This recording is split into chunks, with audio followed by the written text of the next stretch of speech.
Hello, everyone. Welcome back to What's the Rate? I'm your host, Breonn Lyons, and this is the show where we get into the raw and real of pursuing creative success as a self-funded artist in your 20s in New York City.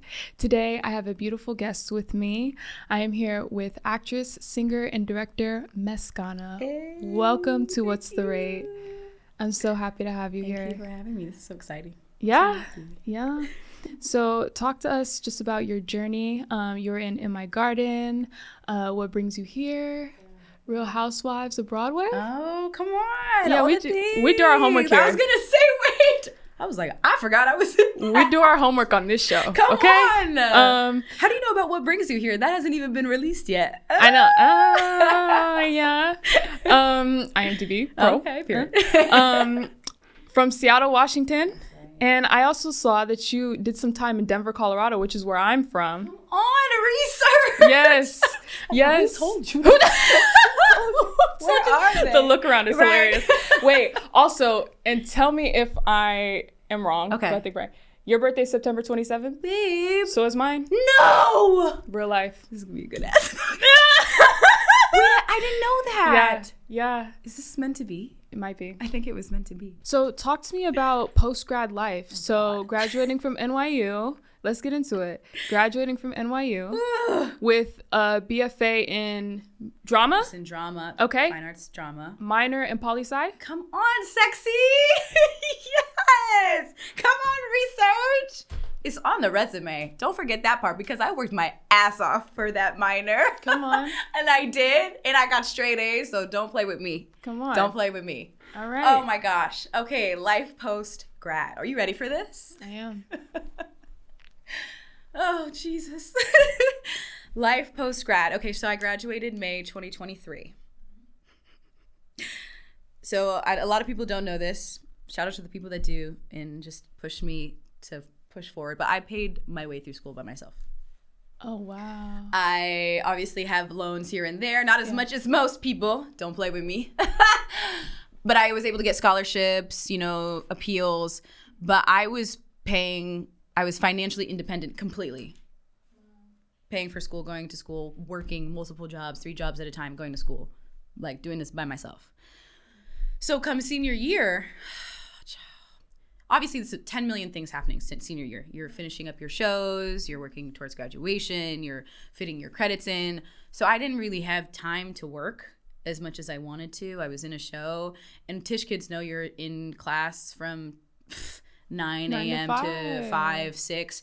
And then, of course, you want to build that resume before you graduate. So you're doing a show from 7 to 10, 11 o'clock every night. And then you got to do your homework. And then, oh my gosh, that last semester was rough. It was beautiful, but it was rough. But I couldn't work as much. So once I graduated, mind you, all that money went towards, the money that I did have went towards cat gown, this, that, and the third, which were $10 million as if the school didn't already cost $1 million gazillion. Yeah. So when I graduated, I had nowhere to go. I knew that I wanted to stay in New York. There had been some iffy family relations back home in Seattle, so that was just not an option for me. And I knew that if I did go back to Seattle, I would get complacent. But I will tell you this, being on your own as a kid from the suburbs, as a 19-year-old living in New York City, and then doing that for 4 years, it really taught me how to survive. Really taught me how to survive. I don't think I would not be the person I am today. I would not be where I am today if I didn't fucking go through hell those 4 years. It was not only just trying to graduate and, be a good student, get good grades. I was trying to live, eat, and I'll never negate the people in my life that helped me ever, ever, ever, ever. I'm so grateful. I'm surrounded by so much love. But point is, when I graduated, I was homeless. I didn't have anywhere to go because I didn't have money. I couldn't pay rent. So I was couch hopping for maybe 2 or 3 months. Mind you, I have a cat too. So it was me and my son against the world, man. It was me and my son, which makes it so much harder when you have a kid, trying to figure out what to do. But again, shout out to the people in my life who I love so much who allowed me to stay in their homes. But that was probably one of the hardest times of my life. And there was another very traumatic thing that happened in the midst of that as well. But yeah, come May, I remember I like didn't leave my dorm when we were supposed to. I was trying to push it and see how long I could stay. And then the dorm, whatever they're called, come knock on my door like, you supposed to be out of here? They're like, what the hell are you doing? I said, oh my bad. Was I supposed to leave? Oh, okay. Let me just pack my shit up real fast. So I was out the next day. I think I put some stuff in storage. I had some stuff at a friend's house. Like, I threw away a lot of my things. I think I like packed down to like 2 boxes in a suitcase. And then I was living with like my friend's grandmother at one time. I've like not really shared the fullness of the story, so this is crazy. But with my friend's grandmother at one time, another friend a couple of days, another friend over here, another friend over here, another friend over here. And shout out to my besties who I love so much that did open their homes up for me. And then I just was so overwhelmed. I remember I was just like, I was working at the library because I was a work study student. So they allowed me to work at the library until technically the end of the summer. But after the end of the summer, you're no longer a student, so you can't do work study. So I was like picking up stupid hours working at this library, like all day. Mind you, like, oh my gosh, Facebook pages, you know the whole like housing thing. I don't have like family stuff is its own thing. So it's like I was looking for places that probably, could take a cat, guarantor, all the things. It just was so many things. One day I just was like, I know I shouldn't call out of work because I need the money. I need the money so bad. But I was like, I just need a break. I need a mental break. And literally, like, when I decided that morning, I like opened up Instagram, and the first story I saw was someone that was subleasing an apartment for like 6 months, right across the street from the library, like down the block from the library. Very great price. Allowed my cat to be in there because they also had a cat. So I was like, hi, me, please.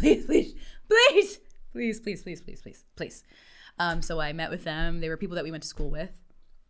And then, yeah, that was straight up testimony. So I ended up subleasing in that apartment.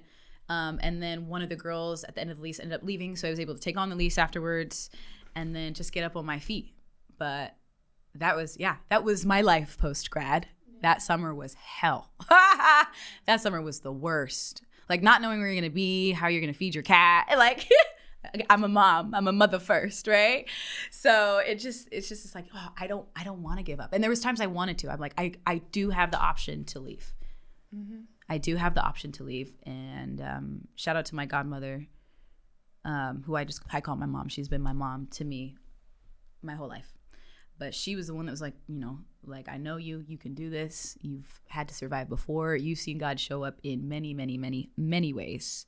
And I know if you come back here, there's not going to be anything. Like, your life is in New York. That's where you're supposed to be.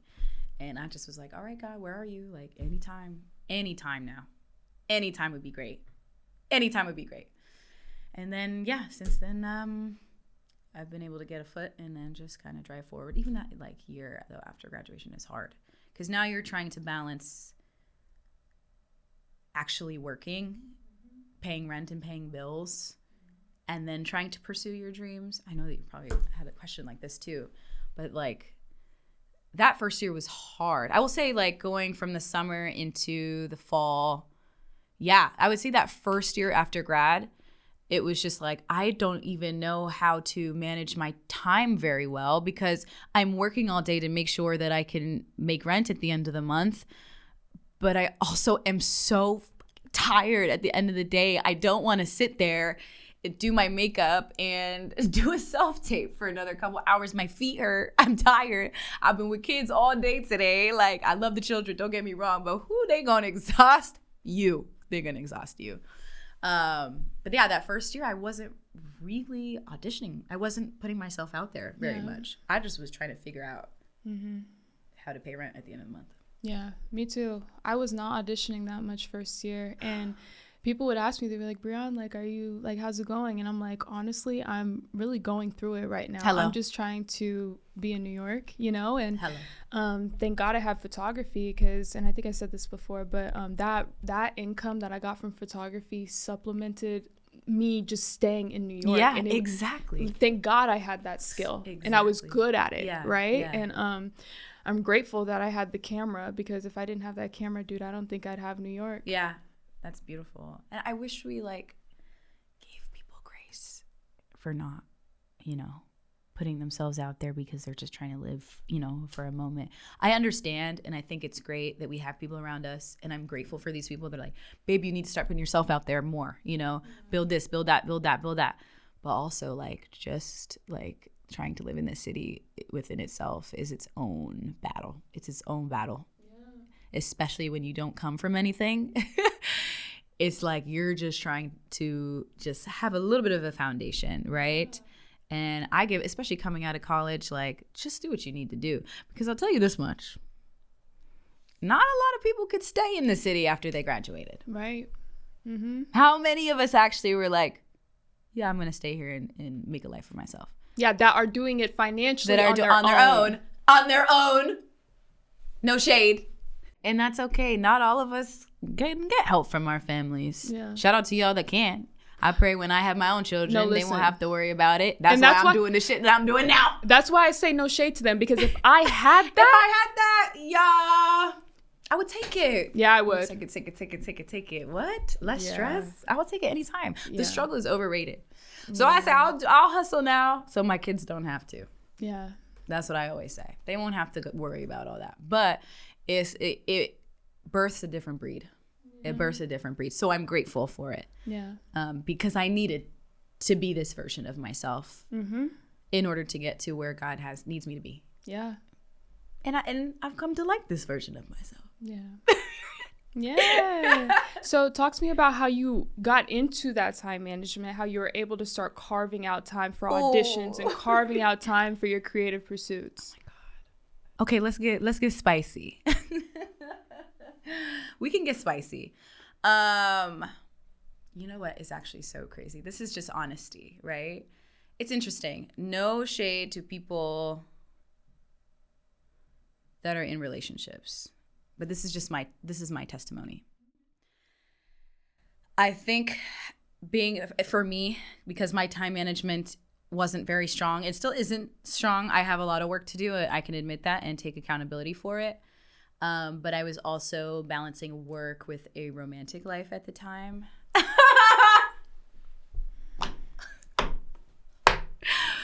Ooh, and more power to those that can do it. I don't know. For me, being in a relationship was a full-time responsibility, and I take. And why? And why? Ooh, that was a full-time job within itself. No. Do we want to go there? Especially a man that's jealous of you. Cut the cameras. Oh my God. Cut the cameras right there. That's all. Oh my God, girl. Hello. Yo. No. The bright light, beautiful girl with ambitions and dreams and talent, pipeline to the jealous boyfriend is so dangerous. It's so dangerous. That's another podcast within itself. Ciao. Anyways. So yeah. Balancing full-time job. So yeah. With a relationship. Yeah. Let me tell you, babe. Because it's not even a joke. And God really be trying to talk to me. And sometimes I just be like this. La la li lo lo lo li la. But I knew I was supposed to walk away from that relationship. I knew it. Did I? No. I stayed for too long. The moment I was like, I actually can't be here anymore for more reasons than just what we were discussing. Literally the day afterwards, I got an email from someone being like, hey, I want you to audition for this show. And then the day after, I got 3 emails within like the week after that of people being like, hey, I saw your work here. Can you come audition for this? Hey, I saw you in this. Can you come audition for this? Those 3 shows have projectiled me since then. And this happened a day to a week after I left that relationship. But it was a distraction. Yeah. It was dead weight. It was holding you back. Like under the ground. Yeah. Like under the ground. And I believe God waits for you to let go of certain people because he doesn't want you to win with them around you. He's like, I need you to do it by yourself. Right. Yep. Because you can't. They won't let you. Yep. They won't let you, babe. They won't let you. Oh my gosh. Yeah. So it really wasn't even anything that I did, was auditioning. And I will say after that, the time that I had back from not being with this person, from not being on the phone with this person all night, from this, that, and the third, that time was not allocated to building my resume, to sending out auditions, to writing, scripts, doing, behind the stuff film things. That time was reallocated to my future. And again, shout out to the people that can do it and that are in healthy relationships. But not all relationships are good relationships, and a lot of the relationships that we're in are holding us back from being the greatest versions of ourselves. And I wish we had that conversation more with young women. Yeah. I wish we did. I think also that age bracket of like 19 to like 24, I'd say even taking it up to 26, like especially being on your own, you're starting to realize a lot of things that you were programmed growing up. Especially, are you the eldest daughter? I am, of 5. Me too. Oh my God. Child, please, that alone is that a alone, that alone. But, eldest child. I was just thinking about this today. Eldest daughter. Yeah. One time I saw a post, it was like, eldest daughters deserve a Cartier bracelet for every year served. Exactly. Yeah. Sorry, go ahead. You were saying. No, you're good. Yeah, but damn, I lost it. Sorry.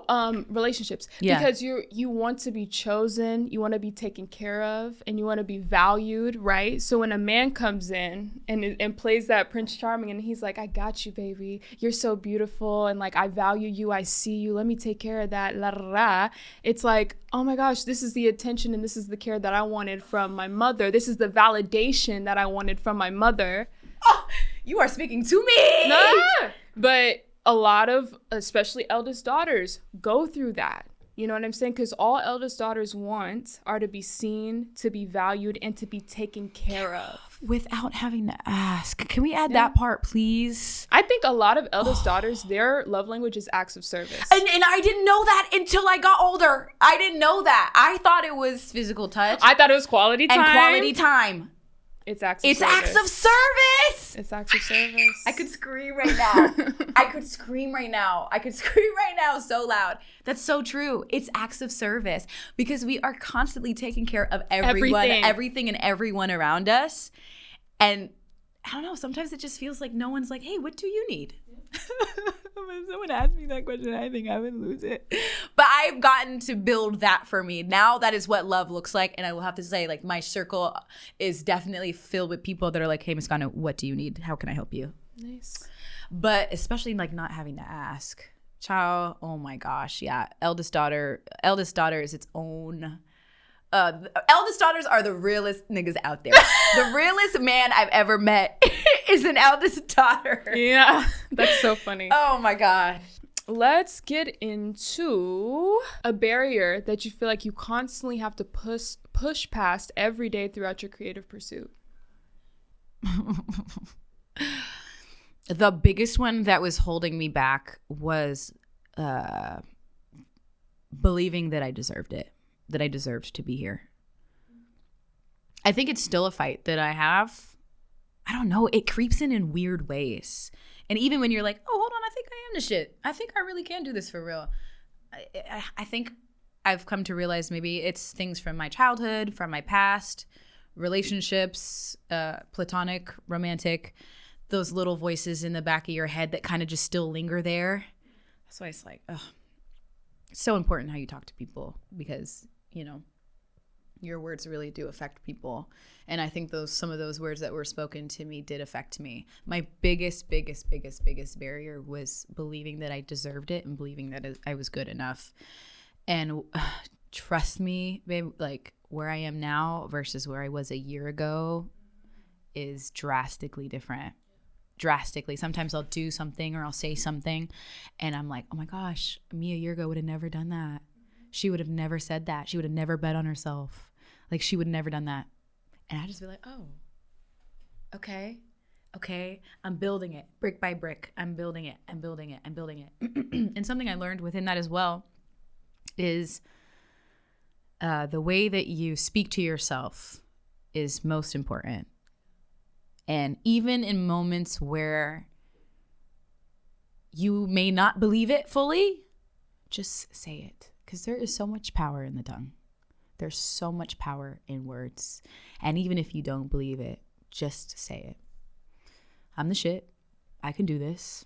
Ain't nobody else gonna do this better than me. I bring something to the table that nobody else can. Just stuff like that, you know? I am beautiful. I'm actually very smart. I'm super cool. I'm really great to be around, you know? Just saying those things to yourself. Once you start getting to that place, and I think that's where I'm getting to now, where it's like, oh, hold on. Ain't nobody can do this like me. Then you just think, again, that whole betting on yourself thing just becomes a lot stronger. Yeah. Oh, what? You'd be lucky to have me here. Here's my resume. Yep. Here. Hello. Hi. Dear Mr. Royal Hampton. Sent. Like, hi, no one else can do this better than me. Yeah. When do you need me? Yeah. Do you want a self-tape? When can I come in? Yes. Biggest barrier, but I think the biggest thing is just how you speak over yourself, speak goodness over yourself, treat yourself the way you would treat some of your best friends. I've realized how well I can speak over my friends, because I truly believe that they're the most incredible things ever, my family and my friends. But it's like, damn, I don't even speak to myself that way. You're a hypocrite, Mesgana. No one likes a hypocrite. I can speak goodness over myself as well. Yeah. You know, I will say, I heard with affirmations, a lot of times we say I am, but it's also good to implement I feel. Ooh. Especially for women. Yes, I was going to say that. Yeah, as intuitive beings, yeah. All we do is feel, because we have, you know, our intuition, our discernment, right? Amen. But saying I feel beautiful, you know, I feel worthy. That's amazing. You know, like even now, just like the sensory. Sensory, right? Yeah, you know. Go back to training for sure. Come on, sensory. Wait, where was your... I was Strasbourg. I was Stella. You were Stella? Yeah. How long were you at Stella for? 2 years. And then where did you transfer to? Stone Street. Okay. You did Stone Street for 2 years? Mm-hmm. I did Stone Street my last semester. Okay. Last semester, senior year. But I did Strasbourg for 3 years. And how was it? I loved it. Yeah. I loved it. It's emotional recall? Method, emotional recall, sensory, all the things. Okay. All the things, yeah. So Stanislavski. Exactly. Yeah. That's always the base, right? Yeah. The root's always Stanislavski. But yeah, that's beautiful. I love that. I'm going to try that. I don't think I've used those words specifically, but again, like you said, especially as women, intuitive beings, especially in a world where our feelings are like this, or we're told not to have them, or that they're not validated, or they actually don't exist, or that they're not logical. Yeah. Like, feelings are not the most logical thing ever. Whatever. Ugh, I hate that conversation.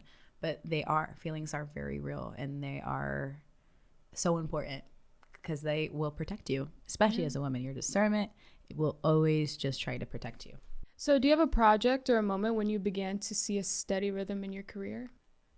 I have to say, maybe it was also when things started to kind of shoot forward was when I did Into the Woods at the Flea Theater. That was actually the show that I got asked to come and audition for the month prior. And yeah, ever since then, I think the connections and the relationships that I've made through that show, but that show came from connections previously, you know? Mm-hmm. You know, someone's like, oh, I saw you in Cabaret at the West End through Tisch New Theater, come and audition for this. And then from there, things just kind of shot. And I was like booking things like back to back for a while. Yeah, definitely that show. That show was so much fun. I'm a musical girl at heart. Yeah? I am. That's like what really got me into this world, is like musical theater. Music is my first love. But I am a theater girly. I grew up a theater girly. I was doing the shows in church, the nativity shows as a kid, and then elementary school, middle school, high school. I've been doing musical theater my whole life. So what's your favorite? My favorite show? Yes. The way you lit up. Dreamgirls. Oh, stop. We are dream girls, boys. We'll make you happy. Hey, yeah, yeah. We are dream girls, boys. We'll always care. Call me. Yes. Oh my God, if they don't call me. Girl. If they don't call me. Okay, wait, I have a few. Okay. Dreamgirls is up there for me. My favorite musical growing up that I used to watch all the time with my grandmother was The Sound of Music. That's like one of the propellers. I love The Sound of Music. Specifically, Brandy's and Whitney's Cinderella. Thank you.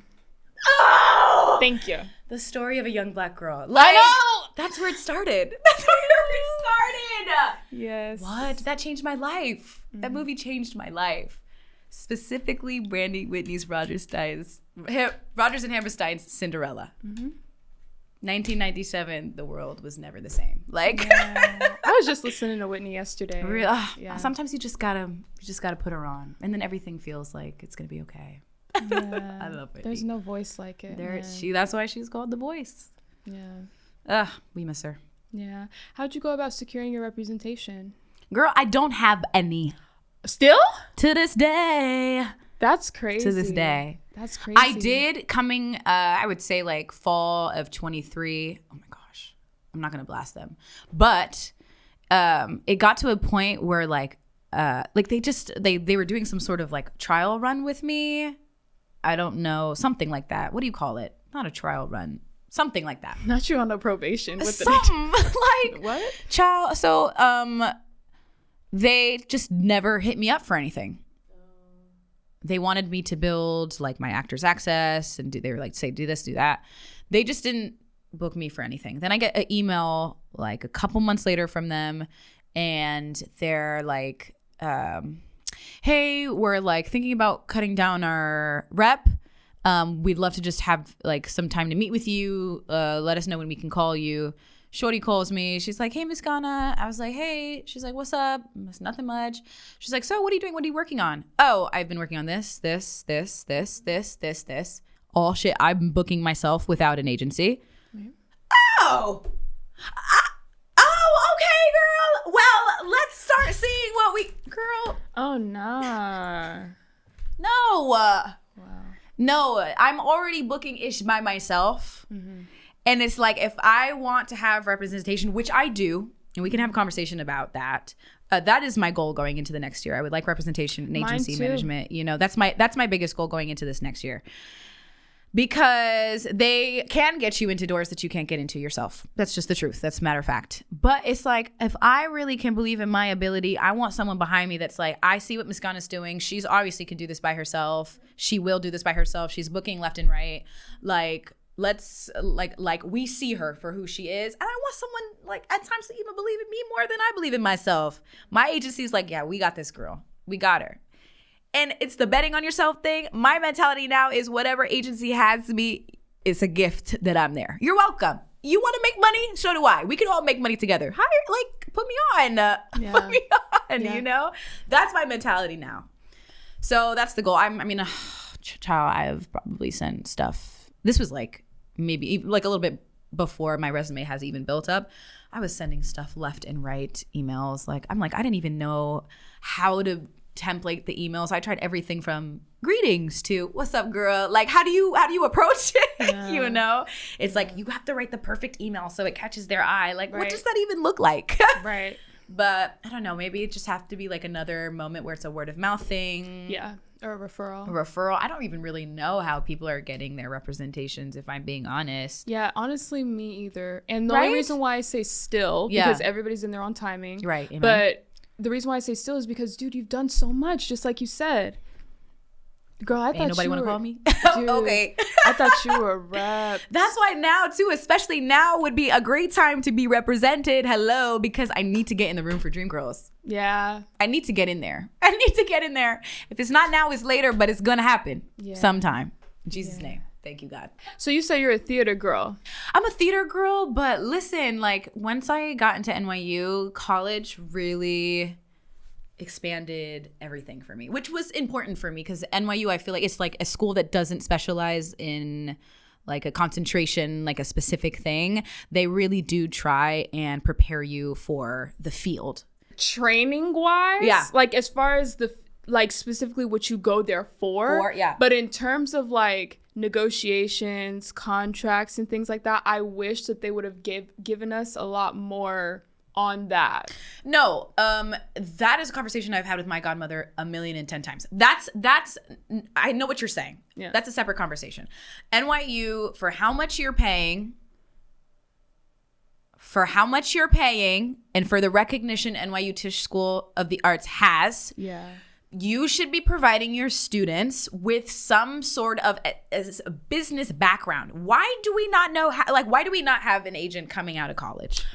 Yes. That's a conversation. Because I know there's art universities that do that, right? I think Carnegie Hall, Mellon, something like that. Carnegie Mellon. Carnegie Mellon. Shout out Carnegie's. Mellon, whatever. I think once you graduate, they give you an agency. But there was no like real conversation, talk about the business side of this industry. Unless you were doing like a entertainment business minor. Yeah. But again, you're paying for those classes, or if you're lucky and got into one of the electives, or if you, which barely, like, we're all gone like that within 2 seconds, only worth like 2 credits anyways, like no, they definitely, that's a great point. They should have just given their students somewhere to just kind of bounce off of coming off of graduation. But I will say what I meant in terms of, the field is like, we were concentrated in drama, but we were able to go into like Stone Street and do film, or, you could take a little Clive Davis thing over here and practice music production, or, Steinhardt, take a little piano lesson here and there, like, for example, doing Stone Street, I think was one of the greatest decisions. Shout out Stone Street TV and Film. Yeah, like what? Now I get to like be behind the camera and write my own stuff. Stone Street is where I learned how to edit. Where you learn how to edit, like how to actually act on camera, because that's a big thing that we don't really get to practice being drama students. It's like that's more training for the stage. Yeah. Not fully, but more training for the stage. Mm-hmm. But Stone Street teaches you how to work with the camera, how to send auditions, like how to do self-tapes. Yeah. Like those are very important things that you don't really think about like in school, but like you need that training, So, being able to go to NYU, like I was just able to find like 10 million other things that I actually just loved to do, that I get to do now, It's not just theater and stage, it's also film, writing, ADing, casting, all the things. Nice. Yeah. Because my follow-up question was going to be, why New York and not LA? LA, ciao. I am a West Coaster. I'm a West Coaster, and I know Seattle's not LA, but I know the culture of the West Coast. I've been to LA before a few times. I know the culture of the West Coast. No shade to my hometown. I ride for Seattle always. But it's just, I like to be surrounded by people that like to hustle. Yeah. It's really just the culture of New York City. Like, people are waking up and you're grinding and you're hustling. And New York City, as opposed to the West Coast, like, is really about like community. You find your community, you find your people, you stick together, and you build together. Mm-hmm.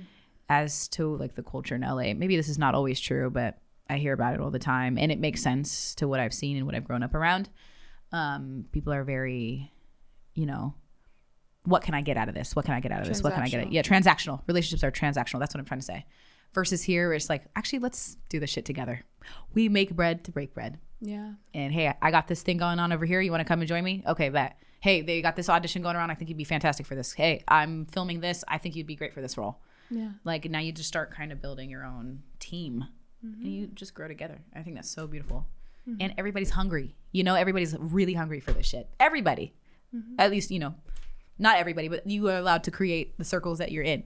And I'll say the people I'm surrounded by are hungry. Yeah. They just want to be the best and do their best. So with this community you have, tell me what you value most when it comes to community. Artistically, friendships, all of that. I really love that the people around me always strive to give 110%. Like, they don't half-ass anything. Oh, that's so sexy. They don't half-ass anything. If we're doing this shit, we're doing this shit for real. Nice. We're doing this shit for real. And what I love about it is, like, I have great friends in this industry, but when it comes to work, we lock in. We're friends, but when it comes to work, we're getting this done. And the beautiful thing about it is I want to make you look good. I want to make you look good. You want to make me look good. We want to make each other look good. Like, look at what we did together. Yeah. No one's half-assing it, because if I half-ass, then you make everybody else look bad, But everybody just wants to give 110%, and people, they know where they're going. They know where they're going. They know where they want to go. Versus people that are just like, I guess I'll do this, or I guess I'll do that, or I don't know if I want to do this, or I'd rather spend my time like doing this. That has nothing to really do with what we've already spent years building. Yeah. So speaking of creating and making beautiful things, can you talk to me about your experience with In My Garden? Yeah. Oh my gosh. You know what, babe? I can't believe that had to have been 22. Was that my junior year? I think it was junior year. It was 22. Oh my gosh. Okay. So that was my first experience really doing like a full production film. It was great. I had a blast. Yeah. I have friends from that production that I still am very close to this day. My two of the other girls that I was leading with in that film were actually going to be creating our own film at the end of this month. Nice. We're going to be shooting at the end of this month.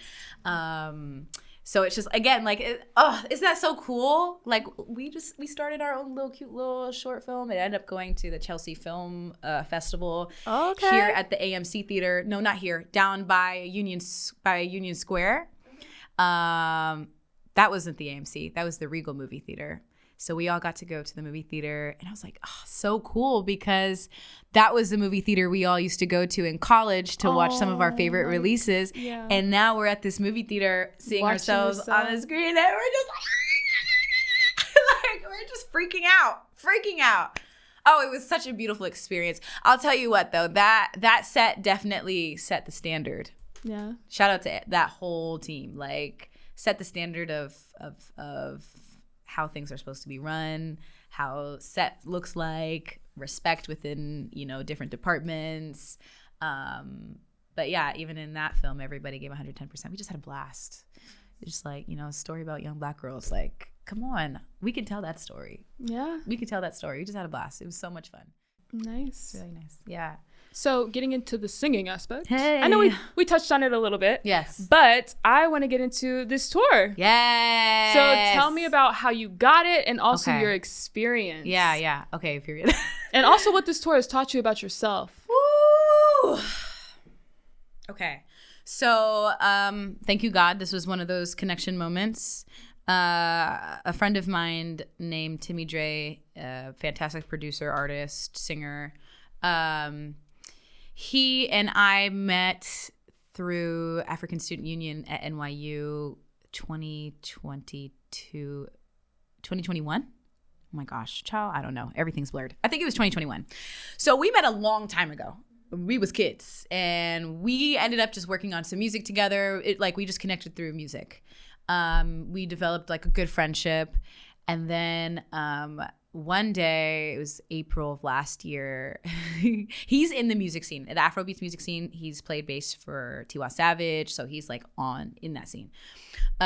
He texted me in April of last year, and he was like, hey, do you want to sing background vocals?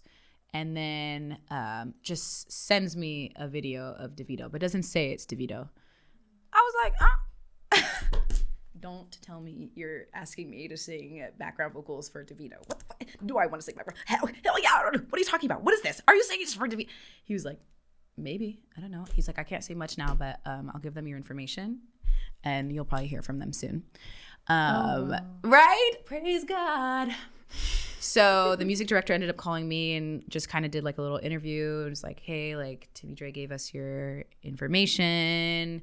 We're looking through your page. What's your history, background, training? They were able to see clips on my Instagram from me singing, stuff like that. they're like, okay, great. I can't tell you who this artist is right now because I think at the time it hadn't been announced that he was doing his tour yet. But obviously from Timmy's little video, he didn't say it, so we can't. No one be mad, right? we can't get mad at him. I hope not. I hope that doesn't get me in trouble. But yeah, he was like, okay, we'll get back to you soon. We'll let you know. So then like a month, 2 months. Maybe I'm crazy. Maybe he texted me in March and it was the end of April. Yeah, it was definitely the end mid-April. I get the phone call. It's like, hey, we're going on tour, baby. Hey. Fast turnaround. Really fast turnaround. We spent May working on music. Large set, very large set. So we spent most of May. Most of June. Oh my God. I'm so sorry. My days are so messed up. We spent most of June working on music, figuring out vocal compositions. Wow. With Lakon, we were in the studio, writing, seeing, fitting, like what worked, what didn't work. Sets constantly changing, so we were working with that as well. And then end of June, we did several rehearsals with just the band in Brooklyn. And then we all came together with DeVito's team and the band, and the dancers all came together in New Orleans and when he performed for Essence Fest. Yeah. And that's where everybody met. And then, yeah, after Essence Fest, it was just travel, tour for about a month and a half. Yeah. Yeah. So you guys only all came together in New Orleans? You didn't have a rehearsal all together? No. Oh, wow. You can't say more? Okay. All right. All right. Well, okay. Yeah. What did it teach you about yourself? What is a lesson you got out of your tour experience? It taught me that my voice does matter. It taught me that I do know what I'm talking about. Okay. It taught me that I can do this shit. I can do this shit for real. It taught me that I bring a unique and particular energy to every space. It taught me that I did belong there. And yeah, you know what, honey? You know what it taught me? It taught me it taught me to advocate for myself. Mm-hmm. Music industry is hard. Like this side is hard. I mean, this industry period is difficult, but it's like you got to make sure that you're protecting yourself at the end of the day. Yeah. Get things written, get things in contract, get things signed. Mm-hmm. You are a business. Your entity is a business at the end of the day. Yeah. So you got to protect that, and it's hard when you don't have representation. That's why we have representation, why we have agencies, so they can kind of be that middleman for you and protect you and make sure that you get what you need as a business. But when you're doing that by yourself, it makes things a little bit more difficult. Everybody was so great. I will have to say, like, everyone showed so much kindness. Everyone was so amazing. Everyone was so beautiful. There were definitely and are things that were a bit frustrating about the process and stuff like that as well. But regardless, everyone was so beautiful. David's team was amazing, so respectful, so kind. We had a blast at the end of the day. Nice. We really did just have the time of our lives. Like, it just kind of feels like a fever dream too. But being able to travel and sing and dance as your job is like the ultimate dream and come true. And like, you're singing in the biggest arenas in the world, and you're just looking out and just seeing everybody's beautiful faces. And it's just like, music is such a language. And it translates into every culture. Mm-hmm. And just like seeing how music really brings people together and how it moves people, like it just grows something so beautiful. Like it's like a spiritual experience. And every show was different, but beautiful and unique in its own way. It was just a dream come true, and it showed me that it's something that I want to do. I really want to do for the rest of my life. I want to make music. I want to perform and just connect with thousands of people through song. And like, we're all on this one frequency together, you know, and we're all sharing this one experience together through sound, through melody, through harmony. Ugh, I love music so much. Yeah, I hear you. And imagine just looking out into that crowd and seeing all those people. Like, and everyone just, it's just like, it's like one of the best days of their life. Like this artist is like, you know, probably someone that they've loved for a long time, music that they've connected to, danced to, cried to. And they're like, you know, like your favorite artist is right there and singing your favorite songs, and you don't know the person next to you, but you both know this fucking song, and you both are gonna shake some ass. Like, and you just connect. I think music is the best way to connect people. The best. It's the best way. It's beautiful. It was so beautiful. Yeah. So what's something you wish you knew at the beginning of your journey that you feel like would have helped you a little bit better? Beginning of all of this journey, all the journey. Yeah, I will say, what do you wish you could tell post-grad Mesgana? Yeah. You know what? I think that's a beautiful question. And this is a question that I've thought about a lot as well. But I feel, and this may be taboo, this like a taboo answer, but I feel like I've learned everything in time. Okay. Do you know what I mean? Like, I feel like, yeah, I may not have known that then, but I practiced it. I learned it at a certain point in my life. And now that moment has brought me to where I am now. Mm-hmm. And then, you know, I had to mess up here and there. I didn't get it right. I wasn't perfect, but I self-reflected, and that brought me here. Mm-hmm. And then this stage of my life asked and required a lot more from me than I had ever given before, but I conquered that and I moved forward, you know? It's like, I don't know why in my head, it's just like no regrets, the word, no regrets. But really, like, I don't know. I don't think I have any regrets, really. Everything that I learned, I had to learn from scratch. Yeah. Not really having family to really back me, you know, biological parents, I didn't have a strong relationship with them growing up either. So I'm really like doing this from scratch. And I look back and I'm like, that little girl just was trying to do the best that she could with what she had. And she did. Mm-hmm. And she did. And she saw me where I am now. It's like, I'm going to do it for her. I'm going to cry. This is the moment where I cry. This is the moment where I cry. That's so beautiful. Because it's like, I don't want to tell her anything because she needs to go through all of that. She had to. And if she didn't, she wouldn't have gotten me here. Yeah. And I'm proud of her. Well, I will say I'm proud of her for not giving up. Yeah. Because she wanted to a lot. She wanted to give up a lot. And is she your why? What's your why? Oh, that's beautiful.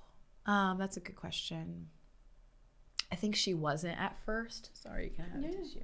I think she wasn't at first. I think my why initially was, because this is part of my dream, right? This is my dream. But another part of my dream is I want to be a mom one day. I want to have kids. Not anytime soon. But I want to have kids. And for me, it was like, I'm gonna do it for them. Yeah. I'm going to do it for them. They are not going to have to struggle the way that I did. They are not going to feel like they aren't loved or not wanted. They're not going to feel like they have to do love or life by themselves, you know? So for a long time, it was for them. But then I also learned that there's a little bit of beauty in selfishness, right? Where it's like, actually, no, I'm just going to do this for myself. Yeah. I've worked too hard for too long.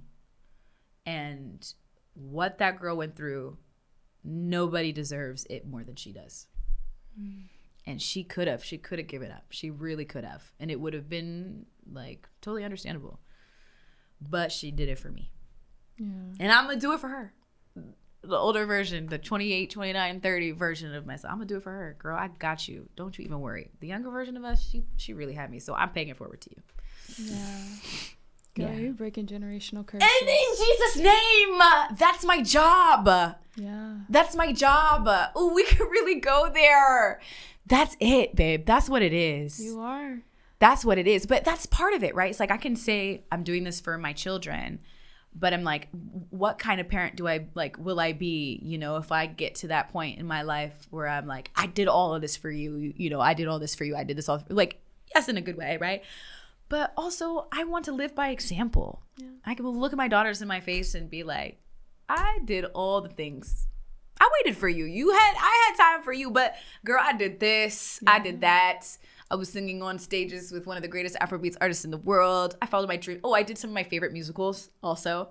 I also met this celebrity, super cool. We're like really good friends now. Like, I want to tell that to my children and my grandchildren, especially as women, so they can be selfish and live life for themselves. Mm-hmm. Live life for yourself. Mm-hmm. We're constantly living lives for everybody else, especially like as eldest daughters. We're living life for everybody else. And then you get older and then they're like, now you got to live your life for a man. What? Mm-hmm. I'm sorry, who?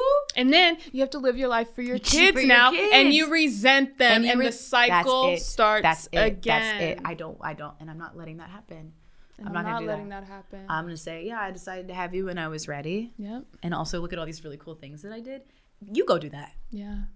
I want to look my kids in their eyes and say, actually, you can dream as big as you want. You can do and be whatever you want. Is it going to be easy? No. Will I be there to help you? 1,000%. Mm-hmm. Will you have to figure some things out on your own? Yes. You got to build some skin, period. But I want to be an example to my daughters and be like, you can live life for yourself. You can enjoy it. Yeah. Like our grandmothers sacrificed so much for so long, their entire lives, and they regret it. Like there's some mistakes we just don't have to make because we can listen to elder generations of women that came before us and that are telling us, go live your life. Mm-hmm. Do what you want to do. Children will be there. Like love will be there. Mm-hmm. But go and make a story. Like have something to share with them. Have memories.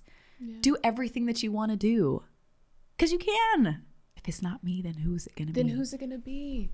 But a lot of women, they don't know how to transmute that, especially eldest daughters. Yeah. It's hard to look in the mirror. It's hard to be like, you know what? I'm not going to give up.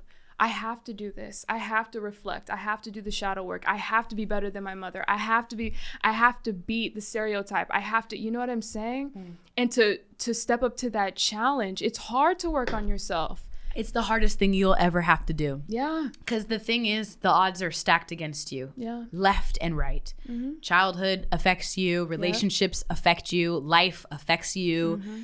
It is the hardest thing that you will have to do. Yeah. But at the end of the day, again, baby girl, ain't nobody responsible for your life but you. And you have the ability and the choice to make it look like how you want it to. Again, is it going to be easy? Hell no.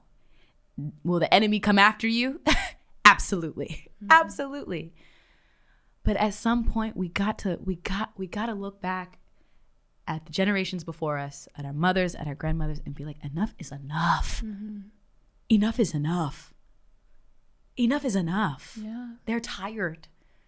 And I know that they love us, but I know that they wish they had their life. Yeah. And since I'm choosing me, that's what they want to see. Yeah. I know that. I know that our mothers want to see that. Yeah. They want to see us do what they couldn't. Yeah. I was going to say, since I'm choosing me, I could look at my daughter and say, I choose you. I choose you. I'm not resenting you. And I chose you. Yeah. And you were here when you needed to be. And I established a life that I could bring you into that I know that I could take care of you 110%. Yeah. I waited till I was ready. I waited till I found you the best father, someone that wanted to be a dad. I waited until I could give you a home, in Jesus' name, a bed, money set aside for family vacations, food for family dinner. Like I'm setting that life up for you the same way I set my life up for myself. I got you too. Don't worry. Let me enjoy this though. Yeah. Let me enjoy this though. That's it. We have the ability to choose. I wish young women really understood you have the ability to choose what your life looks like. And yes, shit is stacked against you and people will try and bring you down. Relationships will try and break you. But you have so much more strength in there that you don't even know. And it's practice. Mm-hmm. That type of strength takes practice. Okay, this happened here and there and then there. And I just had to push over that hill and get past it.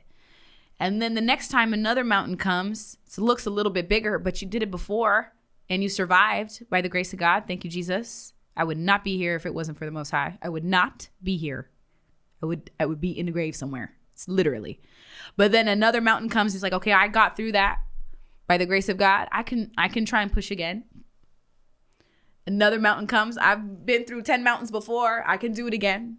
And that's it. Show yourself that you can do it, even if it's small things, right? That's what builds strength. That's what builds character. That's what builds faith, right? I've seen God did it for me 10 million times. And that's really where my testimony comes from. I think that I really fought, like, and even when I was in college, every semester that came from my first semester freshman year, I would be emailed the bill for the next semester, and I didn't have the money. Anywhere between 20 grand to 40 grand every semester. Hey, sister. Yeah. Oh, I don't have it. Hey, King. Hey, Andrew Hamilton. Oh, my Literally. God. Hey, King. I actually don't have the money, and I don't plan on leaving. So let's figure this out together. Right. Every semester, I remember, like, again, the shout out to 18-year-old me. Like, I would have my email thread, and it would be, hi, I don't have this money. I'm living by myself. I'm paying for school by myself. I have this job. I'm involved in this. I'm also doing this. I have really good grades. I don't want to leave. Is there any money anywhere that you have that you can give some to me? And you do. That's my issue. I know you do. I know you got the money somewhere, King. I know you do. That was my mentality. And as a kid, I told myself, I will never, ever let a green piece of paper stop me from following my dreams. A green piece of paper will never be the reason that I don't do what I want to do with my life. And everybody told me. My mom told me, you should not do this. You can't afford it. My high school drama teacher, who I love so much, was like, the first, response was, how are you going to afford that? My aunts, you're not going to like New York. You're not going to be able to afford it. Don't just stay here. Just go to school here. You can go to state school. I said, no. I said, as a freshman, I said, I don't know how I'm going to do it, but God's going to take care of it for me. And he did. Every semester. Same email. I would tag Andrew Hamilton. I'm not even joking. Andrew Hamilton, whoever was on the deans, the supervisors, the president, vice president, any email I could find would be in that BCC, sister. Everybody would be on there. And I'd just sit and wait to see if somebody responded. And they did. Yeah. And shout out to my advisors in college as well. They were fantastic. My professors in college were amazing. I think the institute, as NYU as a whole, I have my issues and my qualms with, but the staff there were amazing. And I'm so grateful for the professors that I had. But yeah, every semester I've just been waiting. Hi, I could use some money. Yeah, who gonna pay for it? Who gonna pay for it? You want it? You got it. I'll take some over here. Or like even showing up to 333 Lafayette financial aid office. Yep. Hey, hi Sarah, I'm back. Yeah. Hi Adam. Yeah, I'm gonna get a ticket. I'm gonna sit right here. Fine. I don't got the money. Okay, I'll wait in the queue. Right. Oh my God, the queue. I'll wait in the queue. And I was in the queue. No, I remember the fucking queue, bro. No. Because I wasn't going anywhere. And it would, like, by the grace of God, every semester, it would be like the exact amount of money that I would need, whether that was through a scholarship appeal, whether that was through extra financial, like FAFSA aid, whether that was a grant, whether that was a separate scholarship. Every semester, God somehow just boom. Beautiful. So, talk about those mountains. And now I want to talk about not being able to afford something. God took care of it then. Why he wouldn't take care of it now? That's faith. Yeah. He built my faith for times like this. Yeah. For times like this. Yeah. Man, it's so fun being anointed. I know. It's so much fun. Being a black girl and anointed. Yo, come on. Breaking generational curses. You never stood a chance. Yeah. You never stood a chance. Yeah. Oh my gosh. I seen this TikTok and she was talking about being a walking tower moment. Ooh. And how she just loves when black women finally step into their power and they're like, you know what? I am going to be difficult. I am going to tell you no. I am going to ask you who you're talking to. And I'm going to stand on business. And I'm going to enforce my boundaries. And I'm going to ask for the dollar amount that I said the first time. I need that video because, oh my gosh, does it get to that point? Yeah. And when you get to that point, you stop giving a fuck. You do. You stop giving a fuck. All right, well, I feel like honestly we could just go ahead and get into the What's the Rate segment. Okay, period. So we're going to do that. Yeah. On this show, we do the What's the Rate segment. You're going to rate these 1 through 10, 1 being no, 10 being yes. We're here for it. Okay. Give me grace, because I'm going to think about my number for real. Okay. I'm going to think about it. Number 1 is using Instagram to find career opportunities. You want me to give a number and then like an explanation? Yeah, it's supposed to be rapid fire, but I like hearing people's explanations. Okay, period. You know what? Well, I'll try and make this as rapid fire as I can. I will say, you know what? It's a 10. Even if that is frustrating, because I think that was it for me too, because I just was like not really posting my stuff on Instagram or on social media, period. But like I've had like game shows. I've had American Idol reach out to me because of my videos on Instagram and on TikTok. Like I've had people reach out to me to do this show, that show, this show, that show, this show, because of the videos that I have posted on Instagram and on TikTok. And it's just like it's such a great tool to utilize. It's just frustrating kind of getting over that, like, do I have to keep posting all the time? But you do have to create your presence on social media. And now bookings are looking at that as well, because it's a means of income, right? Of money for them, because now they don't have to pay for outreach, because if they've got someone that's got 50,000 followers on Instagram that gets casted in this show, that's 50,000 eyes that have now seen the ad for this show, you know? So you do got to build your presence on Instagram. You have to, and on TikTok, anywhere you can. Yeah. All right. I'm going to talk about the video that I saw. It was a Dr. Umar video, and you were singing. You were singing over it. It was something he was saying, and then you like turned it into like a singy-songy. It was so cute. Out my face. Yeah, bullshit out of my face. Yes, and it went viral. Yeah. Yes. That was years ago. Yeah. Too. All right. Number 2 is LinkedIn. LinkedIn. I have been told, I'm building my LinkedIn resume or LinkedIn page right now. I've been told, I've heard actors get jobs through LinkedIn. I know. I don't know how fruitful it is, but I've heard people get jobs as actors through LinkedIn. I don't really think that's our platform, though. I could be wrong. I don't know.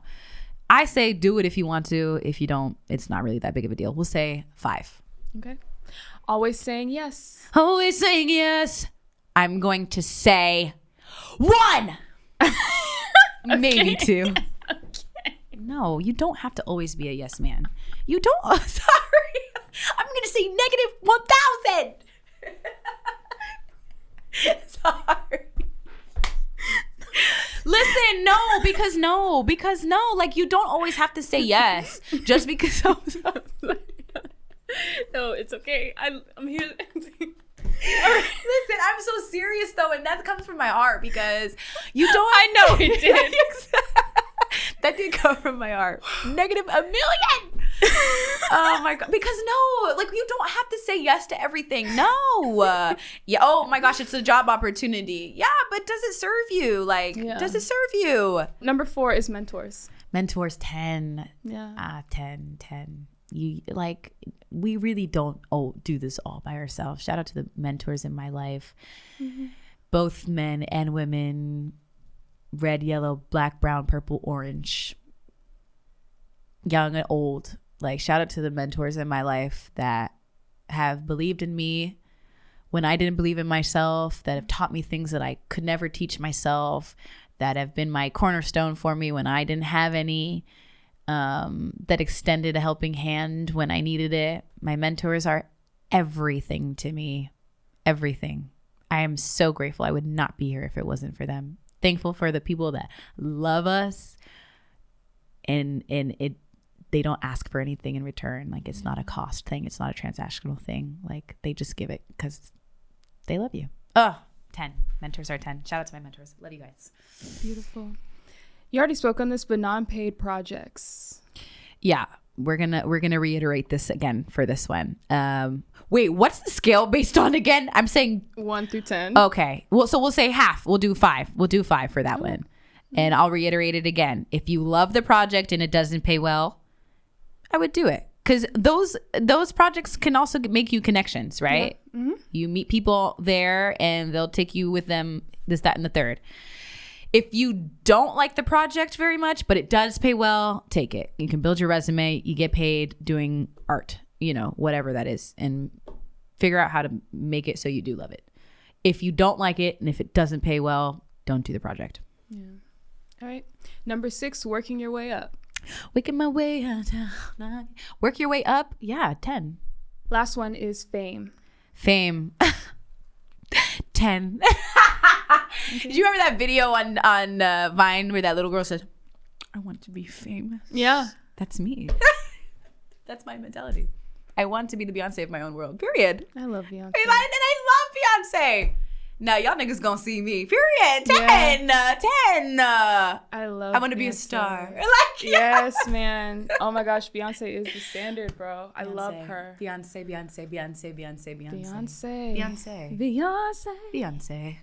Yes. Beyonce. In the words of Beyonce, always stay gracious. Oh, best revenge is your paper. That is my life motto. No, for real. No, and she ain't with that one. Girl, it has been such a pleasure having you on. It's like therapy. Thank you. Yeah. I needed this. Thank you for having me. Yes. And thank you guys so much for tuning in to another episode of What's the Rate? And I will see you on the next episode.